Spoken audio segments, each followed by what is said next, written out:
याद करते हैं। आज रूस के राष्ट्रपति व्लादिमीर पुतिन महोदय भी अपने ऑफिस में बाबा साहब के पीछे महिलाओं के लिए और देश की आर्थिक स्थिति को सुधारने में बहुत महत्वपूर्ण योगदान रहा है। उन सभी बातों को हम नहीं चर्चा करते, जबकि उसको पढ़ने की जरूरत है, उसको जानने की जरूरत है। आज मैं विशेष में नहीं बोलूंगा, कभी और बोलने का समय मिलेगा तो उससे बात की जाएगी।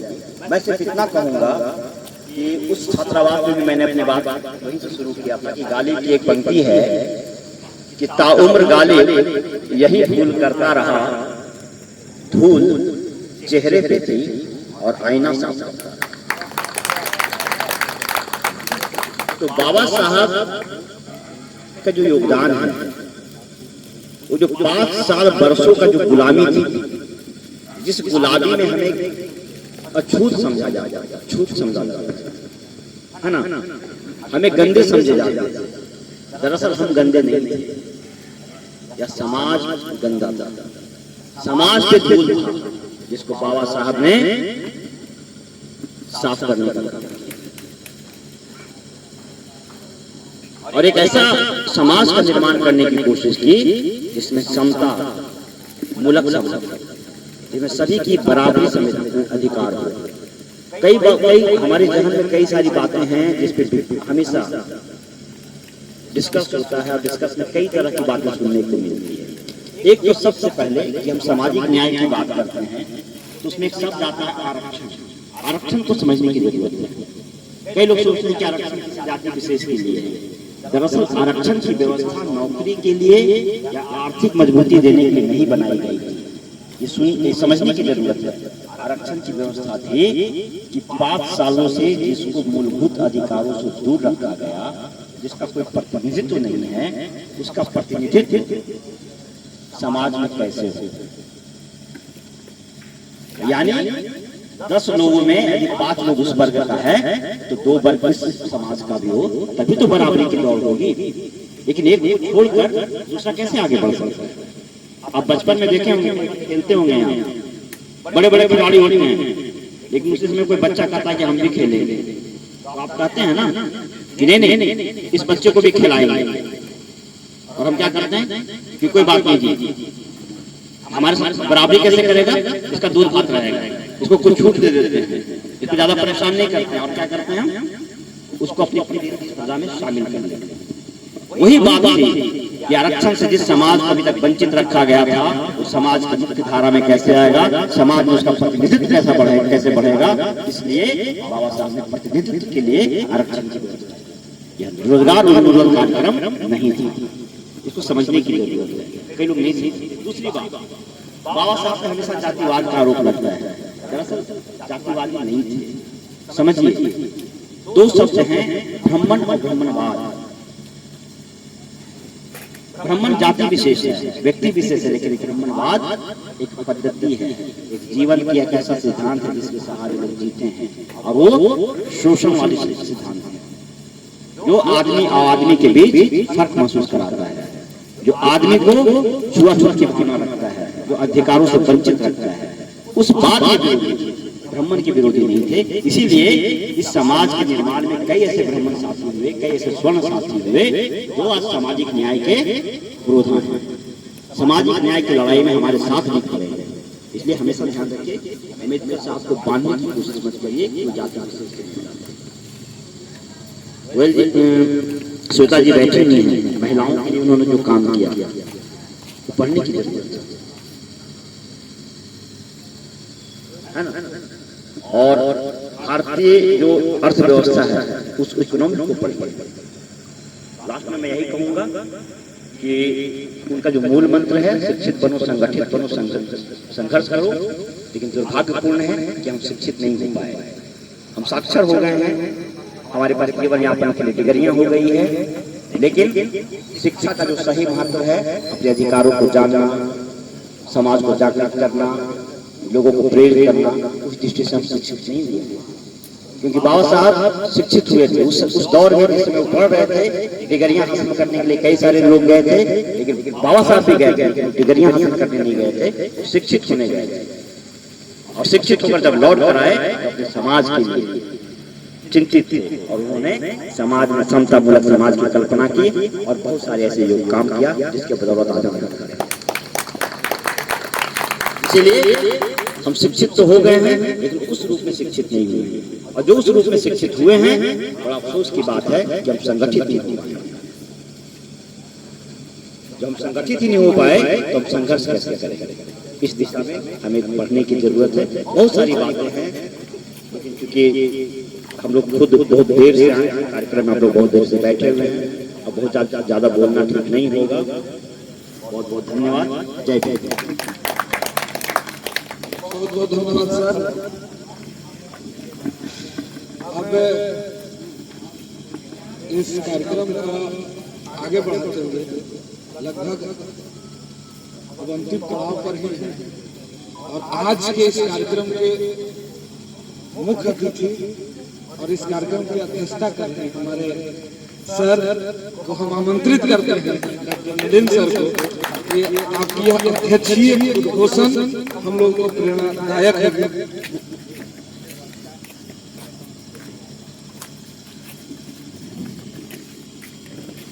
मंच पर बैठे सभी सम्मानित महानुभाव एवं इस छात्रावास के सभी छात्र, आज हम लोग महान विभूति इस देश के निर्माता बाबा साहब डॉक्टर भीमराव अम्बेडकर के जयंती के अवसर पर एकत्रित हुए हैं। बहुत सारे बातें बाबा साहब के बारे में कही गई हैं, समय बहुत कम है। अब इनकी सबसे अंतिम बुक है बाबा साहब का, उसके बारे में थोड़ा सा चर्चा हम लोग करते हैं। बाबा साहब का जो सबसे अंतिम भाषण था अपने जीवन काल का, वह काठमांडू में उन्होंने बोला था, और उस भाषण का जो संकलन हुआ एक किताबों के रूप में, उस किताब का नाम बुद्ध और कार्ल मार्क्स, इस पुस्तक का नाम। उस पुस्तक में उन्होंने लिखा, क्योंकि अभी कन्नू जी कह रहे थे शिक्षा का महत्व के बारे में, तो शिक्षा का अभी तक पूरी दुनिया में एक परिभाषा बोलना बहुत कठिन काम है। किसी भी विद्वान ने शिक्षा को परिभाषित अभी नहीं कर पाया कि आखिर शिक्षा है। बाबा साहब ने उस पुस्तक में लिखा कि हमारे देश का दो सबसे बड़ा दुश्मन उन्होंने चिन्हित किया, एक ब्राह्मणवाद और दूसरा पूंजीवाद। किताब का नाम है बुद्ध और कार्ल मार्क्स। मैं अपने तरफ से नहीं बोल रहा हूँ। बाबा साहब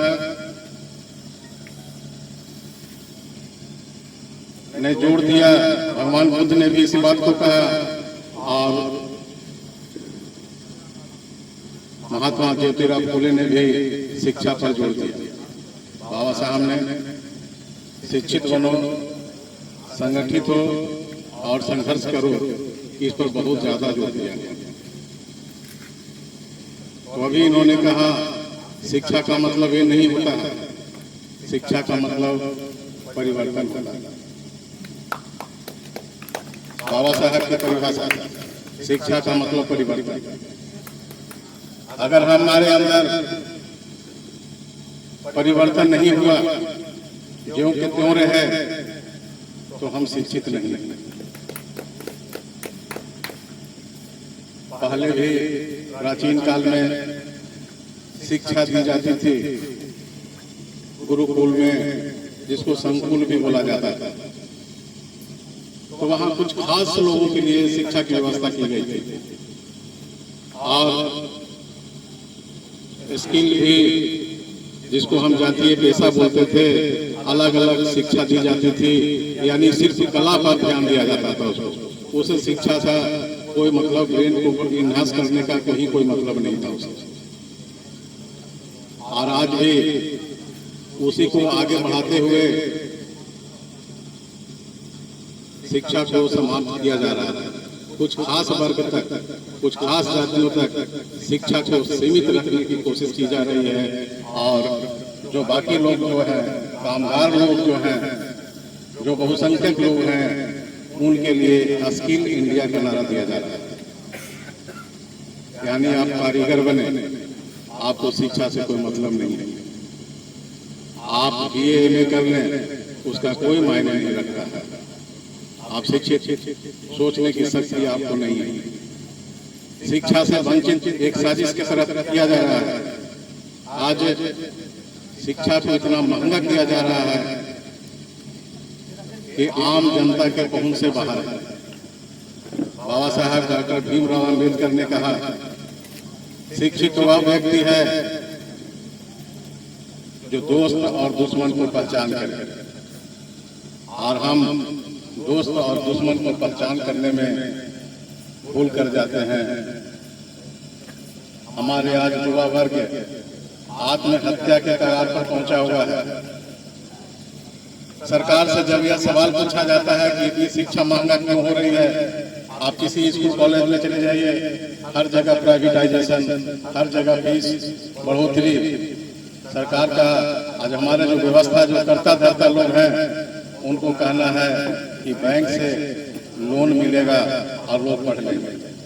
और जब नौकरी चाकरी जब हो जाएगी तो लोन के धीरे धीरे वो चुकता करेगा। लेकिन लोन लेकर के हम पढ़ते हैं, लेकिन नौकरी और रोजगार की कोई व्यवस्था नहीं है। अंत में आत्महत्या ही एक रास्ता बन जाता है। तो इस रूप में हम असली दोस्त और दुश्मन की पहचान करें। यही सबसे बड़ी शिक्षा का महत्व है। दूसरी बात है, बाबा साहब को संविधान निर्माता के रूप में जाना जाता है। वैसी बात नहीं है। बाबा साहब सिर्फ संविधान निर्माता नहीं, यह देश के निर्माता थे, यह कंट्री मेकर हैं। बहुत सारी चीजें हैं जो बाबा साहब के विचारों के ऊपर, इनकी किताबों के ऊपर आधारित आज व्यवस्था लागू है। इसको प्रचारित और प्रसारित करने की जरूरत है। बाबा साहब 1927 में मनु स्मृति को जलाया था, जो गैर मानवीय पुस्तक है। और जब संविधान सभा के ड्राफ्टिंग कमेटी के चेयरमैन जो अध्यक्षता बाबा साहब ने की, इन पर दबाव था, पूरे संविधान सभा के सदस्यों के ऊपर दबाव था कि मनु स्मृति को ही संविधान के रूप में एक्सेप्ट किया जाए। बाबा साहब ने इसका विरोध किया और एक दुनिया में सबसे खूबसूरत संविधान हमारे भारत को इन्होंने दिया, जिस पर आज पुनः वो मनुवादियों का नजर लगा हुआ। कुछ दिन पहले आपने सुना होगा कि संसद भवन के सामने संविधान की प्रतियों को जलाया गया और सरकार देखती रह गई। पार्लियामेंट में जो सरकार, सबसे मजबूत सरकार, जो अपने को राष्ट्रवादी सरकार मानती है, संविधान को जलते हुए देखी। आज न उनकी गिरफ्तारी हुई और क्या हुआ कि इसका कोई मामला नहीं। तो एक साजिश है और इस साजिश को नाकाम करना, अपने दुश्मन को पहचानना आप सबों का काम है। इसलिए बाबा साहब को समझने की कोशिश कीजिए। सिर्फ पढ़ने से काम नहीं चलेगा। बाबा साहब ने जो ज्ञान है, जो बाबा साहब ज्ञान के सागर हैं, उनके अंदर जो क्षमता थी, उस क्षमता को पहचानिए किताबों के माध्यम से।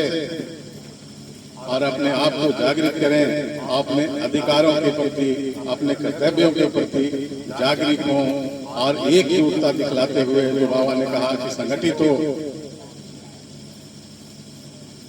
और संघर्ष करो, आने वाली पीढ़ी के लिए यह बेहतर होगा। आज संख्या बहुत कम है, इससे आपको दुखित होने की जरूरत नहीं है।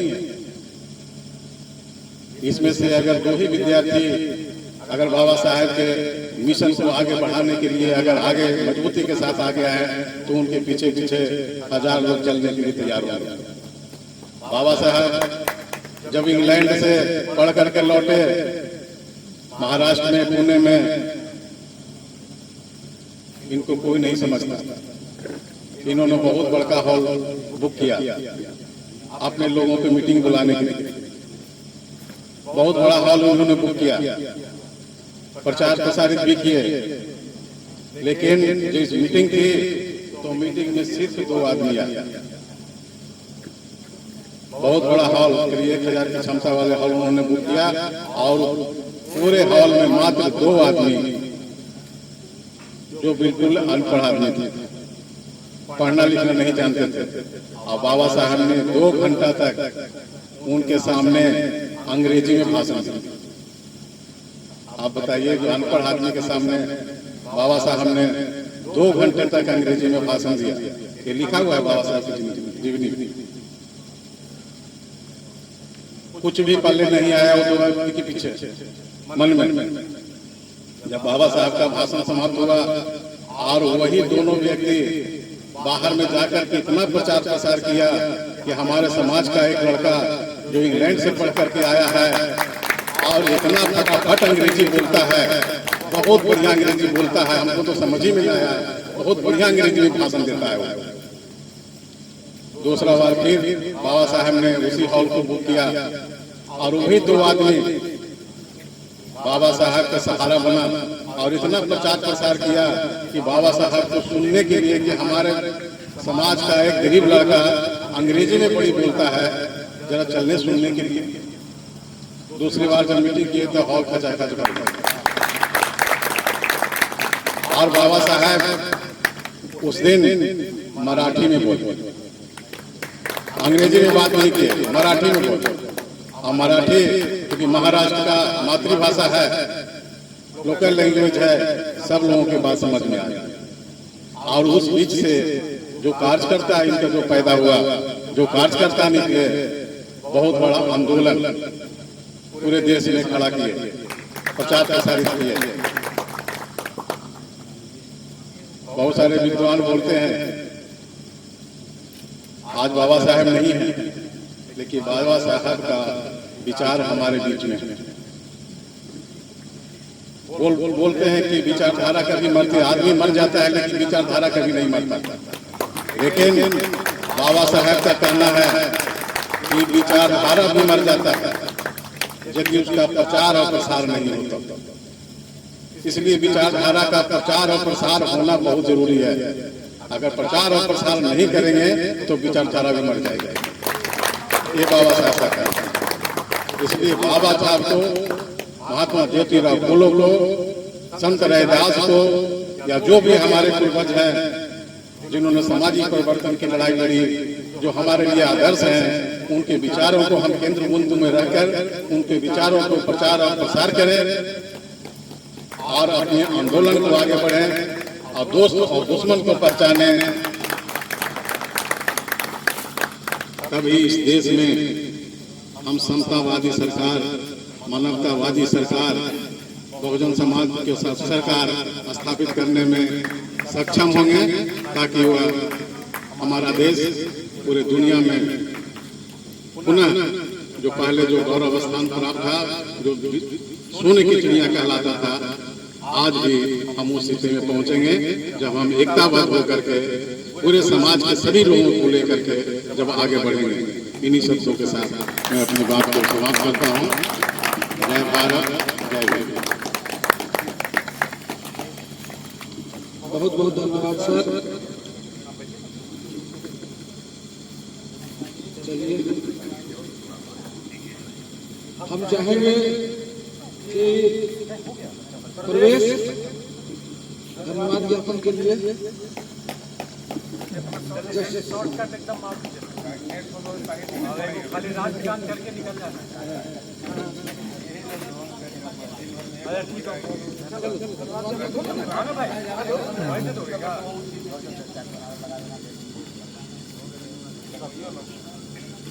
आज इस कार्यक्रम में उपस्थित सभी अतिथिगण गुरुजनों ने अपना विचार रखे थे। इसके लिए हम उनको तहे दिल से धन्यवाद देते हैं और उपस्थित साथियों और सुधार्थी ये कार्यक्रम की शोभा बढ़ाएं उन सभी को मैं तहे दिल से धन्यवाद देता हूँ और मैं आग्रह करता हूँ कि ऐसे कार्यक्रम होते रहे।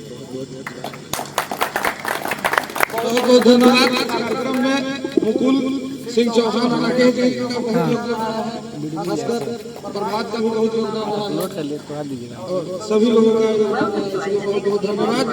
जय भीम जय भीम जय भीम जय भीम जय भीम जय भीम जय भीम जय भीम। बहुत थोड़ा सा फैसला है